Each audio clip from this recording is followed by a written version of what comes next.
Այսօր եղանակային պայմաններից դժգոհող շինարարի հաստատ չես հանդիպի, ոգևորիչը մեղվափեթակ հիշեցնող շինհրապարակները։ Դրանցից մեկն էլ ի երախություն մեծ ձևավորվել է հանրային հեռուստառադիոընկերության մոտ։ Վերջապես ես ու իմ գործընկերները հնարավորություն կունենանք բարեկարգ աստիճաններով հասնելու աշխատատեղ։ Այսպիսի լավատեսական նոտայով էլ սկսենք մեր ճամփորդությունը շինհարթակ հեռուստասրագրում։ Բարի երեկո։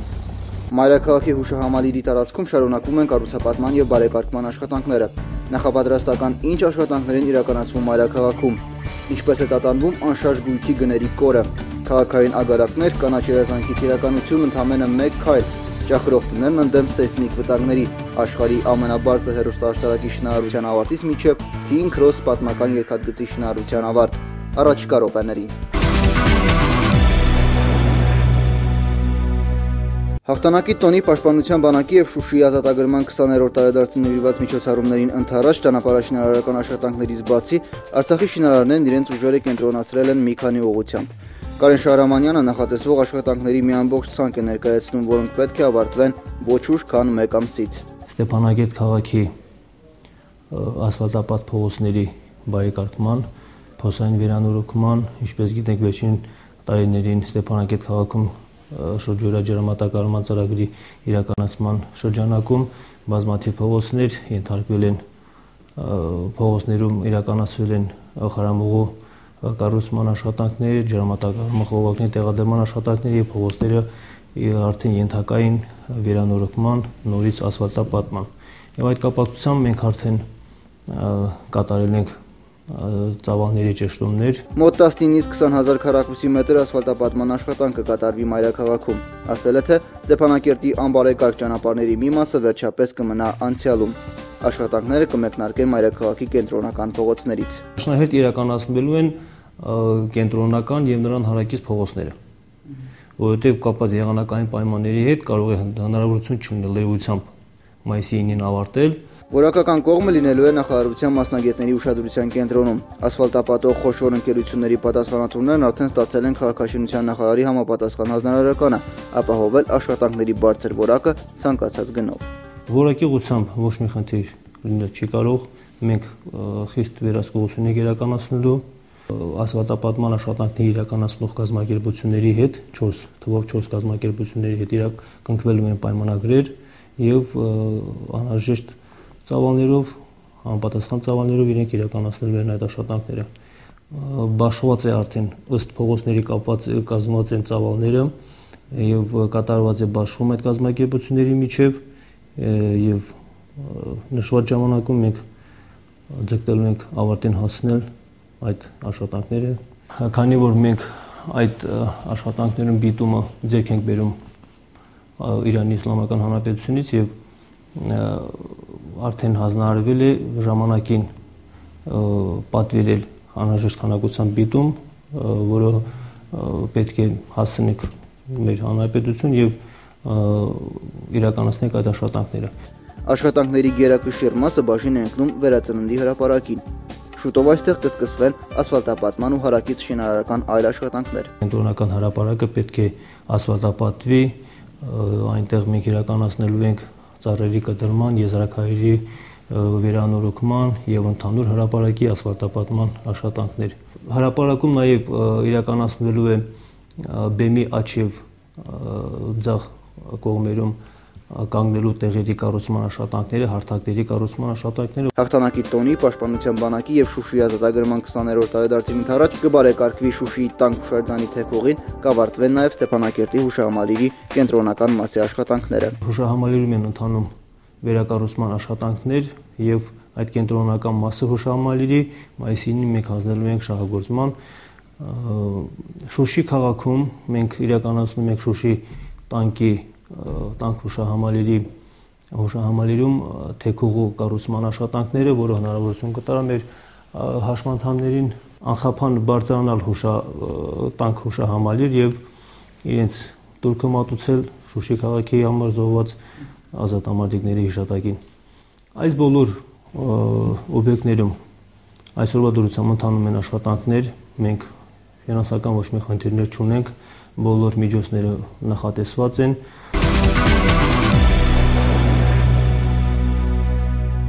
Այսօր արդեն լայն թափ են ստացել Ստեփանակերտի հուշահամալիրի տարածքում իրականացվող շինարարական եւ բարեկարգման աշխատանքները։ Արդյունքում հուշահամալիրը կվերածվի պուրակի, որտեղ յուրաքանչյուր ոք կարող է ծանոթանալ մեր պետականության կերտման ողջ ընթացքին։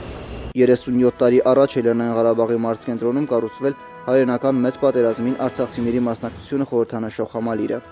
Տարիներ անց հուշահամալիրն իր դարպասներից ներս ընդունեց նաև 20-րդ դարավերջին հայության կրած տառապանքների քարե կոթողները, հայերի կոտորած Սումգայիթում, ավերիչ երկրաշարժ Հայաստանում եւ Արցախի Գերագույն խորհրդի առաջին նախագահի անժամանակ մահ։ Սրանք ու անհայտ կորած ազատամարտիկներին նվիրված հուշաքարեր տեղադրվեցին հուշահամալիրի արևմտյան մուտքին հարակից տարածքում։ Հուշահամալիրի գլխավոր մուտքի արևելյան հատվածը վերածվեց եղբայրական գերեզմանոցի։ Այժմ աշխատանքները կենտրոնացված են գլխավոր մուտքում։ Մենք անցել ենք երրորդ փուլին, հիմիկվա դրությամբ բետոնապատման աշխատանքները վերջացրել ենք, անցնելով ենք սալիկապատման։ Աշխատուժը նորմալ է, հերիքում է, կարողանում ենք աշխատել, ստեղ մի քիչ եղանակներն է, որ շփոթեցնում է մեզ, մի քիչ դժվարանում է եղանակների պատճառով, բայց գործը երևի կարողանանք հասցնենք ավարտին։ Այսինքն ջանքեր եք գործում, չարչարում եք, որպեսզի կարողանանք հասցնենք։ Համալիրի վերակառուցման նախագծի վրա աշխատել են ճարտարապետների եւ քանդակագործների մի խումբ, ճարտարապետ Վլադիկ Սարգսյանի գլխավորությամբ։ Նրանք հուշահամալիրի ամբողջ տարածքը բաժանել են 5 հատվածների, յուրաքանչյուրն առանձին նշանակության։ Առաջին հատվածը արևմտյան մուտքը, երևի մուտքը։ Եվ հարակից տարածքը, որտեղ անկանոն դասավորությամբ տեղադրված են երկրաշարժի, Սումգայիթի, Արտուր Մկրտչյանի եւ Արցախյան պատերազմում անհայտ կորած ազատամարտիկների հուշաքարերը վերակառուցվում եւ վերահատակագծում են որպես հայ ժողովրդի 20-րդ դարում կատարված ահավոր արհավիրքների պանթեոն։ Այդ պանթեոնում կավելանա նաեւ հայոց մեր եղերնի նվիրված կոթող։ Դա կլինի եւ նաեւ Կիրովաբադի, Շուշի կոտորածների վերաբերող հուշաքարեր։ Պանթեոնի հարակից արևելյան տարածքը երկրորդ հատվածը կրում է կյանք խորհրդանշական անվանումը։ Այստեղ նախատեսված են ջրավազաններ, ծաղկանոց, ծառուղիներ, նստարաններ, շատրվաններ, մի խոսքով հանգստի գոտի։ Երրորդ հատվածը դա հայրենական մեծ պատերազմի հրապարակն է, որն այս պահին վերակառուցվում է եւ պատրաստ կլինի հաղթանակի տոնին։ Չորրորդ գոտին եղբայրական գերեզմանոցն է։ Եղբայրական գերեզմանոցը հաղթանակի հրապարակից կապը դեպի գերեզմանոցը ուրեմն տեղադրված է կամար եւ այդ կամարի վրա կլինի քանդակներ հայր եւ որդիներ իմաստով։ Այդ կապը հուշարձանի միջոցով Հուշահամալիրի վերակառուցման գլխավոր հատակագծի համաձայն արևելյան մասը, որտեղ շինարարական աղբեր մի քանի տարի առաջ մոտ 3 հեկտար տարածքում Արցախյան գոյամարտի հաղթանակի հրապարակ է նախատեսված։ Կենտրոնական մասում հաղթանակը խորհրդանշող հուշակոթող կլինի, որի համար ապագայում հայտարարվելու է մրցույթ։ Դա արդեն 5-րդ հատվածի մասնաբաժինն է։ Նույն հատվածում կստեղծվի նաև հայ ժողովրդի գոյապայքարի պատմության թանգարանային համալիր։ Փուլ առ փուլ Ստեփանակերտի հուշահամալիրը վերակառուցվում ու ստանում է նոր տեսք։ Օրեցօր տեսանելի ու շոշափելի են դառնում փոփոխությունները։ Ամբողջ շինարարության ընթացքում ֆինանսական հոսք չի ընդհատվել։ Շինարարները, ճարտարապետներն ու քանդակագործներն էլ ջանք ու եռանդ չեն խնայում կառույցի բացառիկությունն ապահովելու գործում։ Սալիկներն էլ տեղական սալիկներից է, հարավի մարմարից է։ Դրանից հետո կբարձրանանք վերև են ծաղկապսակները, ծաղիկները որտեղ դնվում է, այդ մասը կլինի հադրութի գրանիտից, այն կանաչ գույնի, եւ դրա մասերն է, կողքի մասերը աստիճաններ է, այդ աստիճաններն էլ կլինի հարավի մարմարից։ Շինարարական աշխատանքներն իրականացնող վերանորոգման շինարարական կազմակերպություն Փակ բաժնետիրական ընկերության ղեկավարության հավաստմամբ պատշաճ որակ ապահովելու նպատակով մասնագետների գործունեությունն անմիջապես վերահսկվում է նախագծի հեղինակի եւ ԼՂՀ քաղաքաշինության նախարարության համապատասխան տեսչության կողմից։ Հուշահամալիրի կառուցապատումը կամբողջանա եւ այն տոնական տեսք կստանա մայիսյան եռատոնի, հաղթանակի, ԼՂՀ պաշտպանության բանակի եւ Շուշիի ազատագրման 20-րդ տարեդարձի նախաշեմին։ Անշարժ գույքի շուկայում տեղի ունեցող իրադարձությունները խոստովանենք մեզանում մշտապես լայն արձագանք են ստանում։ 2011 թվականին ռիելթորական գործակալություններն արձանագրել են առանձնատների գների աննշան նվազում եւ բազմաբնակարան բնակելի շենքերում աճ։ Անշարժ գույքի կադաստրի պետական կոմիտեի անշարժ գույքի շուկայում իրականացրած վերլուծությունը 2011 թվականի կտրվածքով իր մեջ անակնկալներ չի պարունակում եւ վստահությամբ կարող ենք նշել անշարժ գույքի արցախյան շուկան 2011 թվականն անցկացրել է առանց ցնցումների։ Անշարժ գույքի շուկայի վերլուծությունը ցույց է տալիս, որ 2011 թվականին հանրապետությունում անշարժ գույքի հետ իրականացվել է 8919 գործարք։ 2010 թվականի համեմատ գործարքների քանակը աճել է 15%-ով։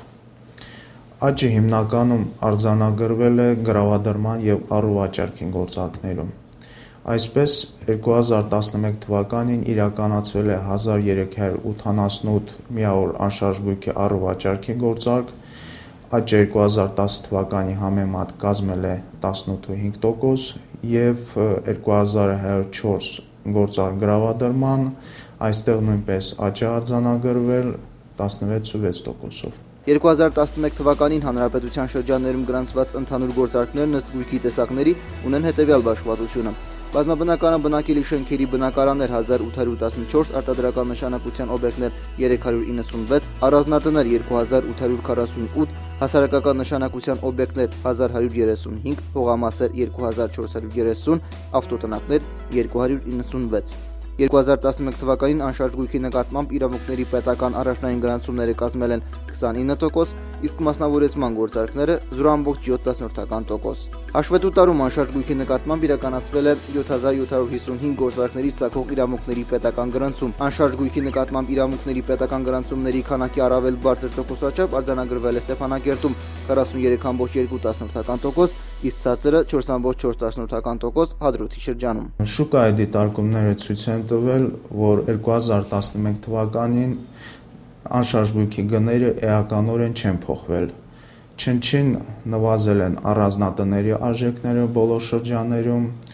իսկ բնակարանների արժեքները բարձրացել են 0.4%-ով Ստեփանակերտ քաղաքում եւ Հադրութի շրջանում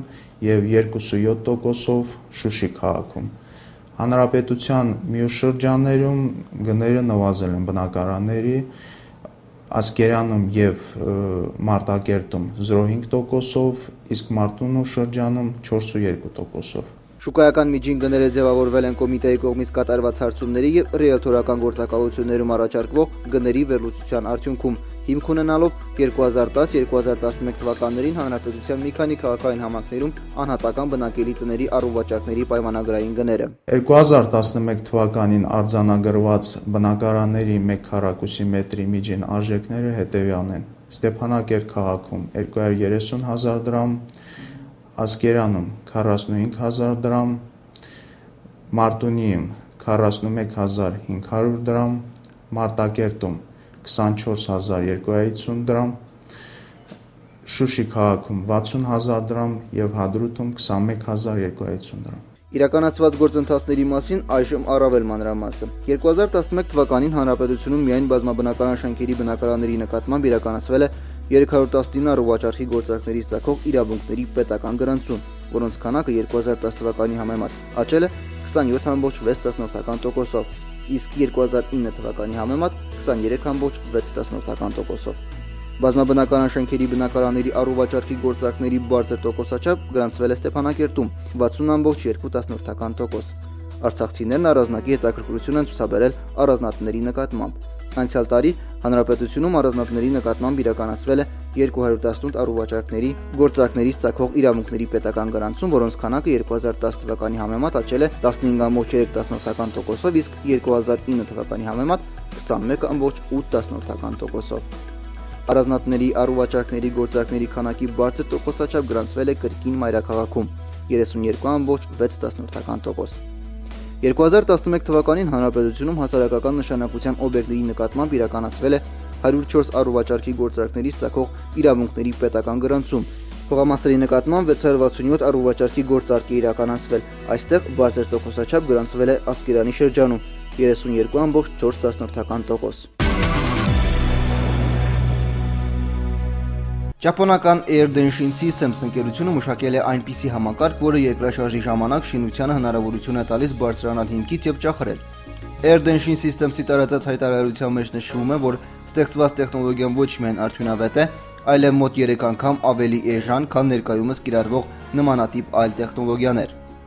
Այսպես համակարգն աշխատելու համար անհրաժեշտ է շինության շուրջ տեղադրել որոշ սարքավորումներ։ Համակարգի սենսորը գրանցում է երկրաշարժը եւ ազդանշանն ուղարկում կոմպրեսորին, որն էլ անմիջապես սկսում է մեծ քանակությամբ օդ մղել հիմքի եւ տան սահմանում, վերջինս բարձրացնելով վերև։ Օդի ճնշումը հնարավորություն է տալիս կառույցի երկրաշարժից ցնցվող հիմքից բարձրացնել մոտ 3 սանտիմետրով։ Հատուկ փականը կարգավորում է տան հիմքում լցված օդի ճնշումը եւ հնարավորություն է տալիս պահպանել տանկայունությունը թռիչքի ժամանակ։ Երկրաշարժի ավարտից հետո շինությունը կրկին իջնում է սեյսմակայուն երկաթբետոնի հիմքի վրա։ Air Denshin Systems-ը նախատեսում է համակարգը տեղադրել Ճապոնիայի 88 տներում եւ հուսով է, որ մոտ ապագայում այն լայն կիրառում կունենա ավելի մեծ կառույցների պաշտպանման հարցում։ Չնայած քիչ չեն մտավախությունները սկսած հոսանքի մատակարարման խափանումից մինչև սարքավորումների վնասում երկրաշարժի ընթացքում։ 4 տարի տևած շինարարական աշխատանքներից հետո Տոկիոյում ավարտվել է աշխարհի ամենաբարձր հեռուստաաշտարակի շինարարությունը։ 634 մետր բարձրությամբ Տոկիոյի երկնային ծառ հեռուստաաշտարակի շինարարությունը 2 ամսով հետաձգվել է անցած տարի Ճապոնիայում տեղի ունեցած ավերիչ երկրաշարժի, ցունամիի եւ ատոմային ճգնաժամի պատճառով։ Սակայն ծրագրի գլխավոր կառուցապատողը վստահ է, որ հսկայական աղետի տարելիցի նախաշեմին աշտարակի շահագործման հանձնելը լավագույն ժամանակն է։ Արդյունքում այն կնպաստի զբոսաշրջության զարգացմանը։ 4 տարվա ընթացքում աշտարակի շինարարական աշխատանքները իրականացնելիս ներգրավել է մոտ 580,000 մարդ եւ ծախսվել է ավելի քան 800 միլիոն ԱՄՆ գումար։ Այսօր աշտարակի շինարարությունն ավարտված է, կիսատ է միայն ներքին հարդարման որոշ աշխատանքներ։ Ընկերության կառուցապատողը հեռուստաաշտարակի բացման հանդիսավոր արարողությունը նախատեսում է մայիսի 22-ին։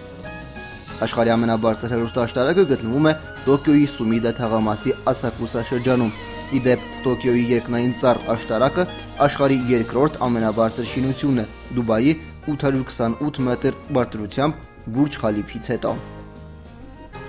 Լոնդոնի King Cross պատմական երկաթգծային կայարանում ավարտվել են 5 տարի տևած վերականգնողական աշխատանքները։ Դրանք 3 մասից էին բաղկացած՝ կառույցների կրկնակի օգտագործում, վերականգնում եւ նոր շինարարություն։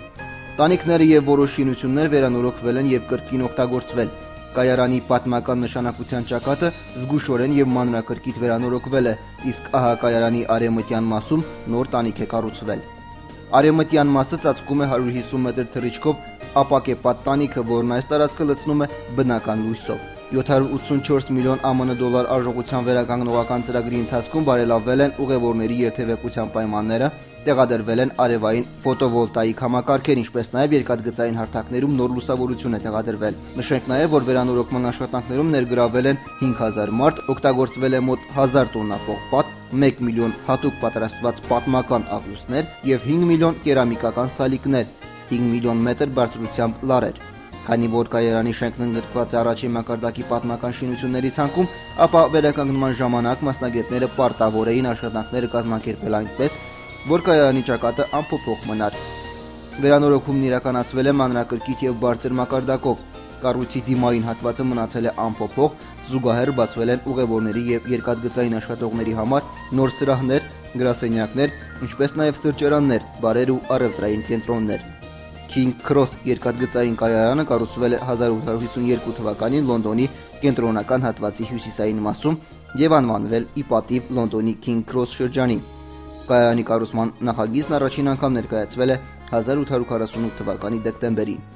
Երկար տարիներ լսում ենք բարձրահարկ շենքերում տեղադրվելի քաղաքային ագարակների մասին։ Այսօր արդեն չնայած անհավանական թվալուն այս նախագծերը կանաչ երազանքից իրականություն են դառնում։ Այսպես, շվեդա-ամերիկյան Plantagon International ընկերությունն առաջարկում է ջերմոցների նոր տարատեսակ։ Դրանք քաղաքային գյուղատնտեսության համար նախատեսված նոր ուղղահայաց ագարակներ են, որոնք մինչ օրս ուտոպիա էին համարվում։ Plantagon International ընկերությունը շվեդական Linköping քաղաքում այս տարվա փետրվարին արդեն սկսել է կառուցել իր առաջին փորձնական ուղղահայաց ագարակը, որի շինարարությունը նախատեսվում է ավարտել 12-ից 16 ամսում։ Առաջին ուղղահայաց ագարակը կունենա թափանցիկ գնդի տեսք եւ 17 հարկանի շենքի բարձրություն։ Այստեղ մանջարեղենները կաճեցվեն հատուկ դարակներում հսկա պարույրի վրա։ Սերմերն առանձին վերալակների միջոցով կբարձրանան վերև, իսկ երբ արդեն հասունանան, կիջնեն ներքև, բերքահավաքի։ Նշենք, որ նախկինում ուղղահայաց ագարակներ կառուցելու փորձեր եղել են Ճապոնիայում, Հարավային Կորեայում եւ Հոլանդիայում, ինչպես տեղեկացնում է Spiegel կայքը, դեռևս 2005 թվականին Տոկիոյի երկնաքերերից մեկում կառուցվել է փոքրիկ ագարակ։ Այնուհետև 2011 թվականին Հարավային Կորեայի Սուվոն քաղաքում կառուցվել է եռահարկ ուղղահայաց ագարակ, եւ մոտավորապես նույն ժամանակահատվածում էլ Հոլանդիայի խանութներում սկսել են վաճառել Plant-Lab ընկերության կողմից ստորգետնյա ագարակում աճեցված բանջարեղեններ։ Նյու Յորքի Կոլումբիայի համալսարանի գիտնականների կատարած հաշվարկների համաձայն, ովքեր իդեպ նախագծել են այս ուղղահայաց ագարակների ծրագիրը, 2050 թվականին երկրագնդի վրա ապրող բնակչության 80%-ը արդեն կապրի քաղաքներում։ Նրանց բոլորին կերակրելու համար անհրաժեշտ կլինի քաղաք տեղափոխել նաև գյուղատնտեսությունը։ Այս գործընթացը հնարավոր կլինի իրականացնել միայն ուղղահայաց ագարակների միջոցով։ Տասնյակ հարկերով շինություններ, հագեցած ջերմոցներով, ավտոմատացված համակարգերով եւ կանաչ տեխնոլոգիաներով։ Այս նախագծի առավելություններից է այն, որ բերքի հասունացումը կախված չի լինի եղանակի կամակորություններից։ Այսպիսի ագարակը տարեկան մի քանի անգամ բերք կտա եւ բացի այդ մեկուսացած բույսերը պաշտպանված կլինեն այգին քայքայող վնասատուներից։ Հուսով ենք կանաչ երազանքը իրականություն կդառնա մոտ ապագայում նաև մեր երկրում։ Իսկ այս հաղորդման համար նախատեսել ենք այսքանը։ Մինչ նոր հանդիպում։